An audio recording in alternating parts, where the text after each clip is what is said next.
Salut tout le monde, c'est M, j'espère que vous allez bien parce qu'en tout cas moi ça nickel. Aujourd'hui je ne suis pas seul, je suis en compagnie d'Alexan. Comment ça va? Ça va mon gars? Bah écoute, le frérot il est là. Il faut savoir que j'ai fait un tweet du coup où je vous ai demandé vos pires unpopular opinions, vraiment d'envoyer du sang dans les commentaires. Et vous avez été ultra réactifs, franchement je m'attendais pas à qu'il y ait autant d'avis frauduleux surtout. Et surtout autant d'avis frauduleux, c'est une dinguerie, j'ai jamais vu ça de ma vie. C'est toujours une question de goût et de couleur, d'appréhension, d'appréciation aussi de l'œuvre et des persos. Donc nous on donne juste notre avis, c'est pas la vérité générale. Je crois que je vais me retenir d'insulter tous les arbres généalogiques des gens.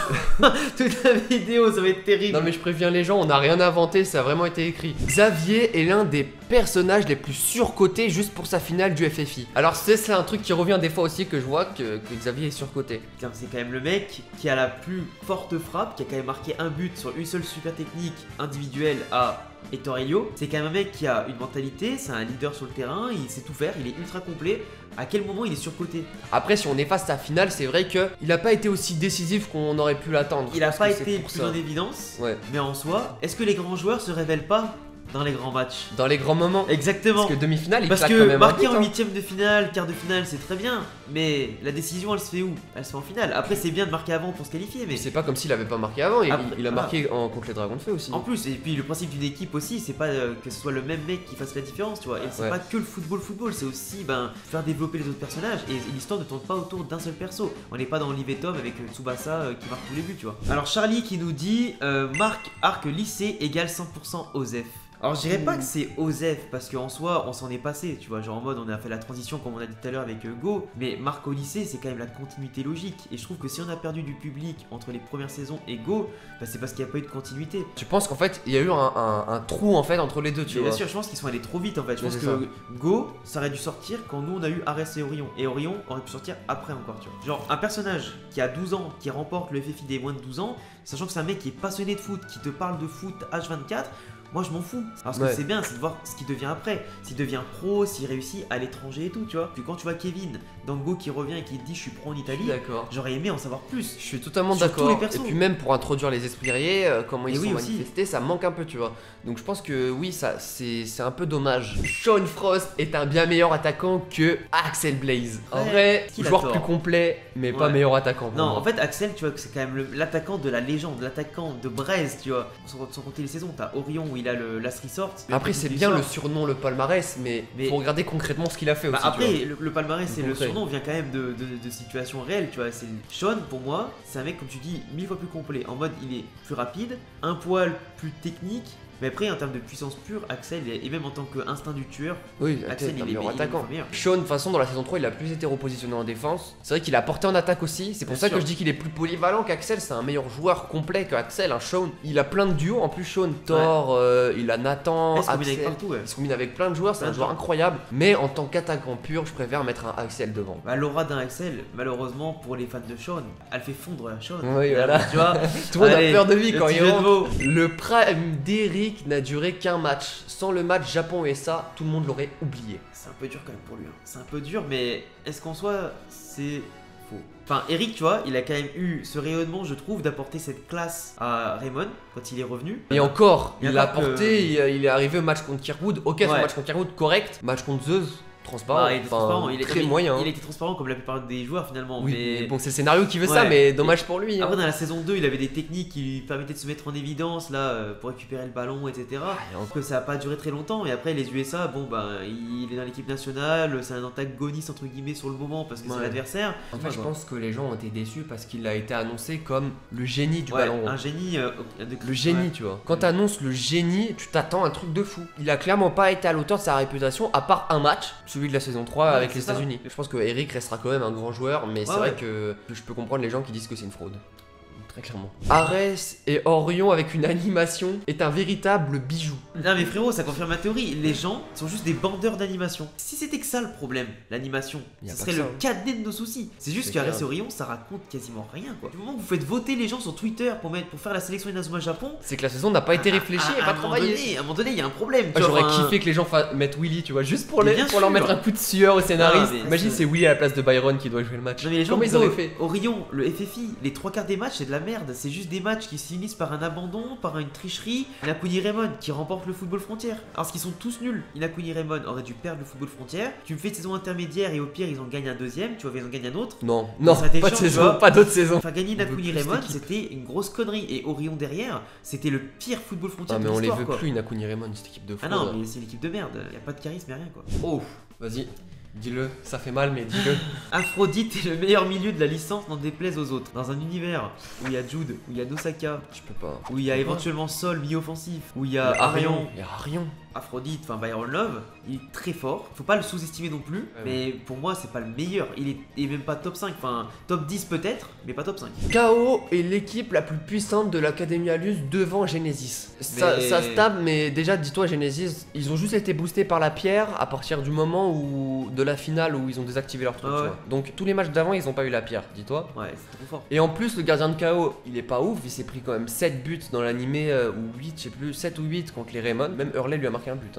Je préfère KO, mais ils sont pas plus forts que Genesis quoi. Bon, je pense ça peut se taper un petit moment, allez, petite mi-temps, mais deuxième mi-temps sont broyés quoi. Les Little Gigantes auraient dû foudroyer Inazuma Japon au final. Ça, c'est un truc que je vois des fois aussi. Bah, tu sais, en vrai, quand tu regardes le match, Hector il est quasiment imprenable en gardien. Quand il va en attaque, il fait sa vie, enfin, il fait ce qu'il veut quoi. Si Marc avait perdu et que justement après derrière on aurait eu l'arc lycée, tu sais, avec une potentielle revanche plus tard en professionnel, tu vois, franchement, j'aurais pas trouvé ça décollant. Si on parle juste d'un point de vue puissance et tout, c'est vrai que quand tu vois les Little Gigantes en demi qui battent Orphée 8-0, ah ouais, tu peux te dire c'était affolant. Alors que Inazuma Japon va galérer. 8-0 contre Paolo, frère, à un moment donné, avec des poids, faut pas déconner. Je pense qu'ils les ont mis trop fort. En fait, leur erreur, ils les ont montré trop fort. C'est malheureusement le fait de pas savoir doser dans ce genre de. Ouais, c'est pour ça il y a des problèmes de puissance des fois sur Inazuma. C'est comme Zeus, frère, ils mettent je sais plus combien à la Royal Academy et en finale, Raymond, ils arrivent à tenir tête, tu vois. Enfin, ils savent pas doser des fois. C'est compliqué de faire des tops de puissance. C'est pour ça il y a beaucoup de débats de puissance. C'est tout ou rien quoi. Dire que Galaxy est la pire saison d'Inazuma Eleven et vouloir un All-Star à la place de l'équipe, c'est pas avoir compris l'essence d'Inazuma. Je comprends ce qu'il dit dans le sens que Inazuma c'est pas que du foot, c'est l'amitié, c'est le développement des persos, tout ça. Je vais dire un truc, 6ème saison d'Inazuma, tout le monde, et je dis bien tout le monde, rêve d'avoir une équipe All-Star. Et je suis désolé, tu fais voter à main levée tout le monde entre l'équipe All-Star qui fait un tournoi intergalactique pour sauver la planète, tu prends les meilleurs pour l'affronter des équipes encore plus cheatées qui pourraient être très fortes, ou tu prends des randoms qui ont pas de charisme, qui ont pas d'utilité de base, avec une mécanique pétée des totems, on en parlera peut-être plus tard. Quand il dit il comprend pas l'essence d'Inazuma Eleven, c'est de dire qu'à chaque fois, tu vois, Inazuma Eleven c'est des persos faibles qui deviennent forts, exactement, leur développement et tout, tu vois. Sauf que là on arrive à une saison, c'est la dernière. C'est un tournoi qui est censé être le plus dur de tout ce qu'on a vu depuis le début. Pour la crédibilité du tournoi, t'es obligé de prendre des joueurs forts. Après je dis pas qu'il aurait fallu prendre que des joueurs de Chronostone, de faire l'équipe. Voilà, mais au moins une équipe solide. Oui, quoi, tu peux. À la limite, tu prends la moitié de l'équipe, c'est des nouveaux. Non, mais les gens préfèrent une histoire d'amour entre un buisson et Broly Fury, frère. Le scénario, t'aurais pu le développer autrement. T'es pas obligé de mettre 10 pleureuses dans l'avion qui vont avoir chacun leur flashback avec la 3/4. Franchement, en vrai, on s'en fout de leur vie. C'était vraiment pas ouf, quoi. Genre, tu vois, pour moi, il y a des personnages dans Chronostone ou dans les autres saisons qui avaient des choses à raconter encore, qui ont pas fini du tout leur évolution, qui auraient pu justement montrer des souvent limites. Parce que souvent ça c'est un argument de ceux qui aiment pas, enfin ceux qui disent que les persos de Chronostone n'ont rien à faire dans Galaxy, ils disent c'est non plus rien à raconter justement. Et oui, parce qu'ils ont beaucoup de choses à raconter encore, et surtout justement t'as des personnages forts, tu penses qu'ils vont rouler sur tout le monde, mais pas du tout. C'est que t'aurais pu mettre une vraie compétition, ils auraient pu perdre certains trucs, ils auraient pu être en giga difficulté, et t'aurais pu justement prouver des ressources chez certains personnages qui avaient des trucs à raconter encore, tu vois. Tu refais le vote à main levée, random équipe All-Star, mais faut être taré pour dire je veux des randoms qui savent pas jouer au foot de base. Et le retour de Redar qui a un autre problème aussi, le faire revenir avec une potion magique qui sort de je sais pas d'où. Ah mais gros, c'est désolé, c'est de niquer tout le travail de la saison 3. Tout ce qui a été fait dans la saison 3, tu le bousilles en fait. Non, pour moi ça aurait dû être un spin-off. Ça a vraiment dû être un truc un peu en dehors, un petit délire de la prod. Vouloir un All-Star à la place de l'équipe, c'est pas avoir compris l'essence d'Inazuma Eleven. Je suis vraiment pas d'accord avec ça. T'as toujours des histoires à raconter. Il y en a beaucoup qui disaient aussi si on avait mis des persos forts, tu vois, des Sol, Bailong, tout ça, on aurait une saison un peu comme Orion. Tu pouvais faire plein de trucs, un petit roulement, tu pouvais faire et ok, il y a tel adversaire, du coup je pense que tel joueur sera mieux que l'autre, tu vois, pour jouer. Dans la saison 3, il y avait des persos qui avaient déjà accompli plein de trucs auparavant qui ont été développés encore, tu vois. Est-ce que ça a dérangé qu'un Xavier revienne alors qu'on l'a vu. Est-ce que Sean ça a dérangé quelqu'un qui Bizarrement revienne? non, hein. Bizarrement non. Ça a dérangé personne qui revienne. Ils avaient des nouvelles histoires à raconter. Voir Victor aller aider une princesse et rejoindre une équipe adverse, être remplacé par un alien que tout le monde voit la différence, mais personne ne c'est peut ça, se coéquipier, c'est ça dérange personne par contre. Hein. Il y a besoin d'en parler des heures. Pour moi, c'est le plus gros sujet de la vidéo, je pense. Shadow est un personnage 100% OSEF et ne mérite pas d'être mis en avant, comme peuvent le dire beaucoup de gens. Bah de toute façon il sert à rien quoi. Enfin je veux dire. Les gens qui disent qu'il mérite d'être mis en avant, c'est juste par son flow, je pense. Ils ont rien pour se baser à part son flow. Juste parce qu'il est stylé. Pourquoi il mériterait d'être en avant, tu vois? Pourquoi il mériterait plus en Pourquoi avant qu'un Todd? C'est un personnage comme un autre, hein. Je veux dire, à un moment donné, il a servi à rien, c'était un pot de fleurs, oui, bah.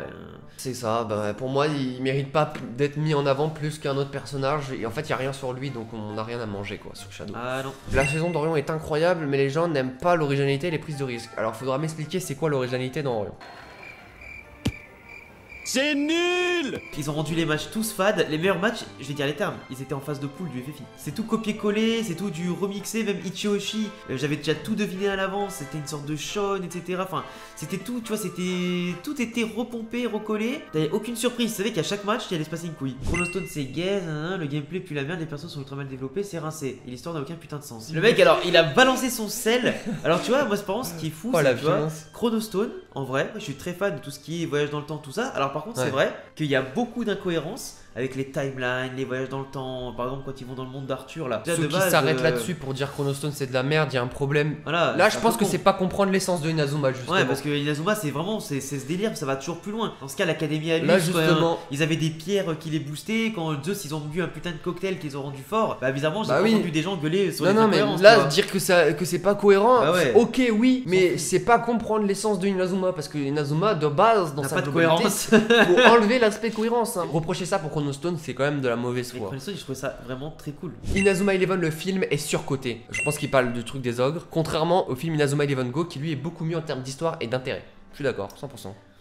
J'ai rien à dire. Juste un argument qui va terminer tout le débat. Le film des ogres, c'est, allez, 75%, c'est du repompage, recyclage saison 1. Darren est trop mal compris des fans. C'est vrai qu'il il est plus fort que ce que les gens pensent dans le fait où il a quand même la main du colosse qu'il a appris tout seul. Mais après, on aime le vanner, tu vois. On aime le vanner. Moi, c'est surtout pour le vanner. Je sais que Darren, c'est un bon gardien. De toute façon, ceux qui ont vu ma vidéo sur les top 10, je lui ai fait des éloges et tout. C'est un personnage, tu vois, on le vanne et tout, tu vois, mais après. Après, on a beaucoup, ils sont premier degré. Donc voilà. Et Darren, il est pas mal compris.